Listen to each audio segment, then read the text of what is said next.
Монголын эмигнэл. Ажил хийж олсон мөнгөөрөө арх гэдэг эдээ хүртчихлээ. Аав нь өнөөдөр жаахан сэтгэл хөөрөөд гэж гэртээ очдог эрс олон бишээ. Харин иймэрхүү байдлаар очиж байгаа ирчүүд өөрийгөө болоод үр хүүхэд ханижил ээж аавынхаа идэх хоолыг хар усаар сольж үрх гэрийнхнээ хохироодог. Уусан архин толгойд нь гарчихсан уршиггүй тэр ирээс болж ар гэрийн хоногийн хоолгүй хонож маргаашийн хоолоо яах вэ гэсэн түн бодол тээж нойроо хугаслана. Өөрийнхөө идэх хоолыг хасаа зогсохгүй бусдын идэх хоолыг хассанараа тэрээр юм чинээ бодохгүй. Харин ачаал ихтэй ажиллаж байна. Тэрнийгээ мартагнаж арх уусан гэж биеэ зөвтгөж омгшно. Энэ байдлыг Монголын их амар амгалан гэхээс илүүтэйгээр Монголын их эмгэнэл гэж нэрлэе. Иймэрхүү аав энэ Монгол тийм ч олон биш гэж найдана. Хань ижил гэр бүлээ бодож халтар хідэн цаасны төлөө харь орныг зөрсөн аав нарын ард их орныг нь сахиж үлдсэн аавууд дундаас иймэрхүү зан сүүлийн үед гарах болсон нь энэ Монголын эмгэнэл мөнөөсөн. Өнөөдөр тэд хэсэг бүлгээр арх ууж танхаардаг байсан бол бүлэг зохион байгуулалтаар арх ууж үүмэн бужигнан тарж эхэллээ. Итгэж бэрх байна.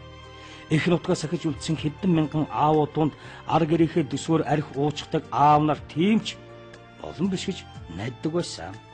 Гэтэл хундар тулгын сөгөнчтг нь олширч хурц шулуу шийдмэр зэвсэглэж үүмэн бужигнан дэгдэх боллоо.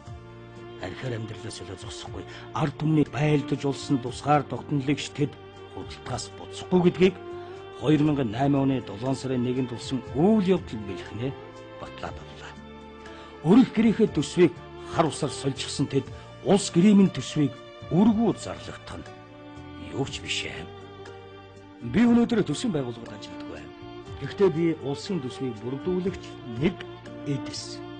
Өөрийгөө хянах чадваргүй болтлоос хахад үлдээж төр хүмүүлэгчдээс болж төсвийн урсгал зардал нэмэгдсэнд би бухимдаж байна. Над шиг бухимдаж байгаа олон иргэд байгаа итгэлтэй байна.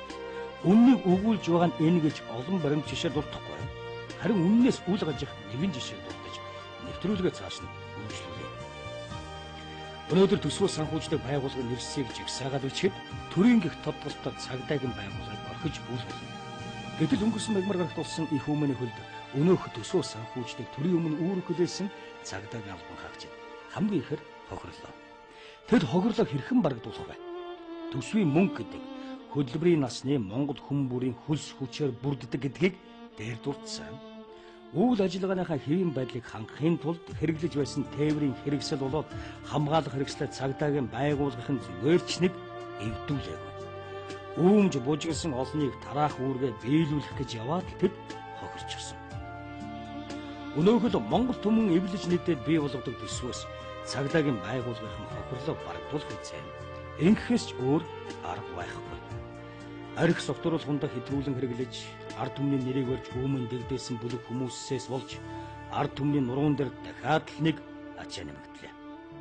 Төрийн сүлттэй цагдаагийн тэмдэгтэй машиныг эвдэн сүйтгэж албаны хувц өмссөн цагдаа нарыг хохироогчд ард түмний төсвийг хэмнэ гэж бодсон гэж юу?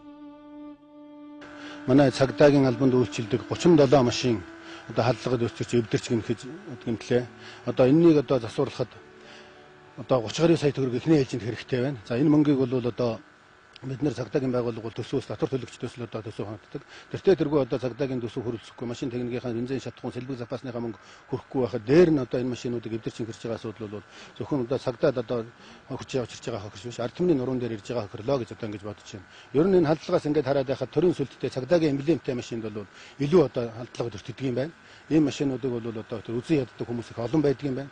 Одоо тэр машин тэр төрийн сүлттэй тэр цагдаагийн эмблемтэй машин одоо тэр хүмүүс ямар гэм хийсэн одоо энүүнд нь одоо биерээс ойлгохгүй байна. Тэгээ одоо эхний ээлжинд Монголын цагдаагийн ард түмний амгалан тайван байдлыг хангахын тулд унаа машинаар хангадаг манай одоо баазын хувьд бол энэ машинуудаа яаралтай засч гарахаар одоо төрөөчсэн зээл тавиад өр тавиад бусад газруудаас одоо ингээд засвараад эхлээд ингээд явж байна да. Ард түмний мөнгийг хэмнэ гэж ардчлагчид хэлж мөрийн хөтөлбөртөө тусгасан. Гэтэл ардчлагчдын зарим нь ард түмний мөнгийг хэмнэх биш харин ч өнөөх хөрөнгөний түлхүүрийг өөрийнхөө гарт оруулж чадаагүйдээ бухимдаж үргүү зардал гаргахаар өгсөн тохирсон бололтой. Өнөөх бодлого хэрэгжүүлэхийн тулд бүр зохион байгуулалттай үйл ажиллагаа явуулчихсан гэж хардахад буруудахгүй.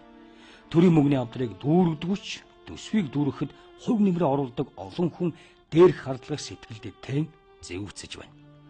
Хар зогсоод цагдаа нар эд зүйлээ хэмгчүүлчихсэн. Машин шатаж явахад галын машин нь ороогүй гэх мэт үгсийг өнөөх өвмөн самун дэгдэхийг урайлагчид нийгэмд чулуудчихлаа. Үүргээ биелүүлж яваад төрийн байгууллагын тээврийн хэрэгслийг улангасан хүмүүс улмар үлдээхгүй эвдэж хэмгэлэн шатааж байхыг цэнхэр дэлгэцээрээ цээжиндээ харуулсалтын харсан хүн олон. Тийм ч учраас цагдаагийн албан хаагчдад учирсан хохирлыг барагдуулахаар сайн санаатай олон хувь хүмүүс албан байгууллага тусалж дэмжиж байгаа. За энэ дээр цагдаагийн албан хаагчдын техник тусгай хэрэгсэл, автомашин, за тэгээ өөрсдийн өмсөж явсан хувцас форм тусгай хэрэгслүүдээс их хэмжээ эвдэлсэн. За энэ эд материалын хохирлоос гадна хамгийн гол асуудал бол цагдаагийн албан хаагчдын эрүүл мэндийн асуудал. Эрүүл мэндээр асрах албан хаагчд хохирлоо. За одоогийн байдлаар 400 гаруй албан хаагч хүн түнхэн янз бүрийн байдлаар гэмтээд байгаа. За энэ гэмтлийн тоо бол цааш өсөх хандлагатай. Ягаад гэхээр бэрхсэн албан хаагч тодорхой хугацааны дараа бэрхсэлтэнд сэтэрч эргэж өвчин мэдгэж байгаа.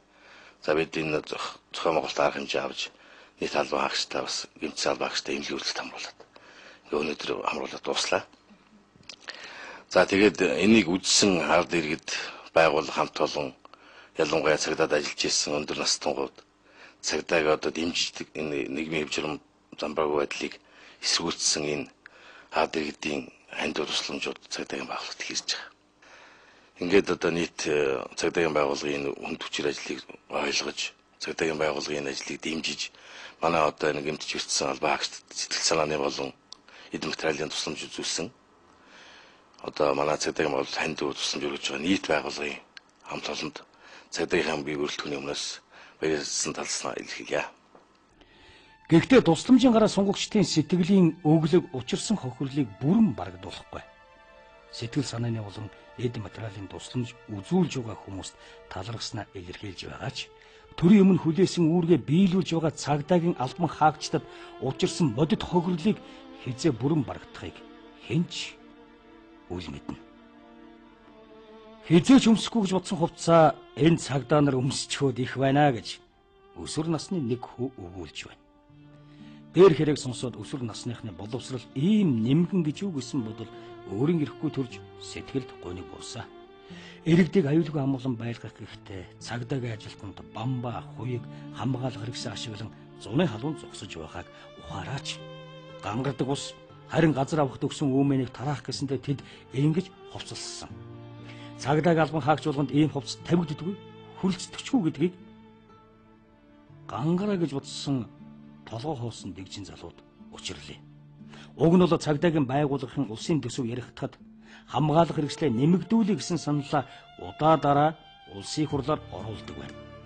Хуйгалсан хамгаалтын машин, даралтай усаар бууддаг машин, баргийн галд эсрэгдгүй машин нэгийг авчихъя гэж төсөвдөр тусгуулах гэхэд өнөөхийг нь улсын төсвөөс хасчихдаг байна. Монголчууд үед тайван амгалан улсын чинь иймэрхүү хуйгттай машин хизээ хэрэглэх юм гээд хавьтуулдаг байжээ. Тэгвэл 7 сарын 1-нд болсон өөмөн шиг үйл явдал дахин давтагдахад өнөөх гартаа хамгаалах хэрэгсэлгүй төрийн цагдаа яах вэ? За одоогоор цагдаагийн байгууллага бол яг эргүүлийн үүрэг гүйцэтгэж байгаа одоо манай албан хаагчдын дунд бол албан үүрэг гүйцэтгэхэд бол одоо борохоноос өөрийгөө хамгаалах хэрэгсэл байхгүй байгаа. Сая энэ онц байдал үүссэн, энэ нэмэх замбраагүй байдал үүссэн нөхцөлд манай албан хаагчид бол борохоо бамба одоо каск малгай ингээд ийм зүйлээр бол зэвсгэлсэн. Гэвч одоо энэ зэвсгэлсэн тэр каск бамбаа нь бол одоо пластмассын бамбаа байсан учраас бүгд хагараад одоо биднийг хамгаалах чадваргүй тэгээ богинохон бомба байсан учраас бол дээгүүрээ чулуунд оногдох, доогоороо хөлөөрөө оногдох ийм байдлуудыг үүсэ. Ийм байдлаас манай нэлээд бол албагч хөл бол одоо хугарсан ийм гэмтэл шарх бол үүссэн. За яг төсөвт бол одоо хамгаалтын хэрэгсэл тийм ээ тусгай хэрэгсэл авах зарцуулсан мөнгө гэж дүүргийн цагдаа хэлсэн бол өгдөг. Бид яадаг тэр нийслэлийн цагдаагийн газар цагдаагийн ерхий газараас хууль зөксөн техник тусгай хэрэгслийг л хэрэгжилж байгаа. Өнөөдөр одоо техник тусгай хэрэгсэл хүрэлцээтэй байна гэж хүрэлцээг байгаа та бүхэн өөрснөө харсан. Саяны 7 дугаар сарын 1-нд болсон үйл явдлын үеэр бид тухайн үед 221 албаагч тийм дэвж үүрэг гүйцэтгүүлсэн. 221 албаагчаас даалдан албаагч Бамбак Касак тавьсан хамтаацтай. Бусд нь бол одоо ямар ч одоо өөрийнхөө биеийг хамгаалах ямар ч тусгай хэрэгслгүй очсон. Яг энэнийхээ үннээс болоод одоо гэмтсэн бэлтгэл албаагчид маш олон байгаа. Манай дүүргийн цагдаагийн хэлсэн хэмжээнд одоо хамгаалтанд оролцсон албаагчдаас 50 албаагч гэмтсэн байгаа. Гүн дөнгөний хэлбэрээр одоо эндээс одоо 3 албаагч эмнэлэгт хэвтэж хэмжтэлж байгаа. Тэгээ саяны болсон үйл явдлаас дүгнэлт хийсэн болов уу гэж би ойлгож байгаа төр засгийн. Үнэхээр одоо яг нүцгэн гараараа тэнд очиод тэнд одоо чулуу модоо зэвсгэлсэн улсуудтай цагдаа одоо тэмцээд тэр үйл ажиллагааг нь талсан зогсооног бол одоо үнэхээр хүчрэхгүй байгаа ч харагдаад байгаа. Тийм учраас одоо цааш цагдаагийн байгууллагын албаагчдыг ажлын нөхцөл болцоог нь хангах, техник хэрэгслээр хангах, тусгай хэрэгслээр хангах энэ асуудал нэн төрөнд шаардлагатай болоод байгаа. Ийм зүйлд ийм одоо олныг хамарсан тэр 8 цаг үргэлж исэн чулуун мөндрийн дор бол үнэхээр маш сайн хамгаалалттай цагдаад тэсэхгүй бол өөр юм дэс гарахгүйсэн. Хүмүүс цөөхөн хүн гэмцэж байгаа. Манай оролцсон хүндрээс 580 хэдэн одоогийн байдлаар ямар нэгэн гэмтэлтэй байна. Нийлээ хэсэг нь хүнд байна, зарах хүндэг төр гэмтэлтэй байна, хөнгөн гэмтэлтэй байна. Зарим нь одоо яг лээ манай хэдгээр жоохон хөгөрсөн яцарсан тийм бол бүгдээрээ ийм болж. Энд бол маш сайн хамгаалттай хүн орвол маш сайн хамгаалт чулуун болгож гэмтгэхэрэг хамгаалдаг хэвээр. Хоёрдугаарт нь тусгай техник хэрэглэдэг хэвээр. Цагдаагийн автобус гэдэг юм алын машин чулуу шитгэд гэмтгэхэрэг. Янз бүрийн одоо гаднаас хүн очиод бариад өргөө тайчихааргүй. Ийм нэгэнт дэлхийд хэрэгжилж байгаа тусгай техник хэрэгсэл манад үнэхээр байх л ёстой байсан л да. Тэгээ одоо цаашдаа энийг бол ганц тгийг бий болгохоос арга байхгүй. Авахаас арга байхгүй. Цагдаагийн албаагчдын тэр хүн нэгүрийн тусгай хэрэгслийг бол бас сайжруулах болохгүй. Энэ дээр аваачаад ингээд үнэхээр одоо юу гэх юм боксчин гэдэг юм уу одоо каратед олсож байгаа юм чинь заавал өөрийн өмсгөл хэрэгсэл хэрэгэлдэг шүү дээ. Тийм хэмжээний хэрэглэхгүй бол манайх чинь энэ золоон зориулсан энэ эмцэн ургуул зориулсан хэрэгслэхгүй учраас тэр өдөр бид нар бэлэн хүчинд нэмэгдлэр одоо бас жаахан хүч ирсэн л дээ дүүргүүд дээрээс манай цагдаагийн актимаас нь тэр сонсогч ирсэн. Юу ч байхгүй хамгаалтын хэрэгсэл учраас би оруулаагүй тэрийг. Тэнд оруулаад гэмтсэн хүний тоол нэмэгдэхээс биш ямар нэгэн байдлаар хэвж өмсөх хөдөлт нэмрэхгүй байсан боловчсон байна. Тэгээ цаашдаа бол үнэхээр одоо уг нь урд нь баг багаар бэлдээдсэн бол гайгүй байсан. Гэхдээ одоо энийг заавал бэлдэж заавал одоо авахаас аргагүй боллоо. Аль болохоор л одоо гайгүйсээ хамгаалахгүй бол өөрөөр одоо шийдэх аргагүй болсон байна. Гадны улс оронд цагдаа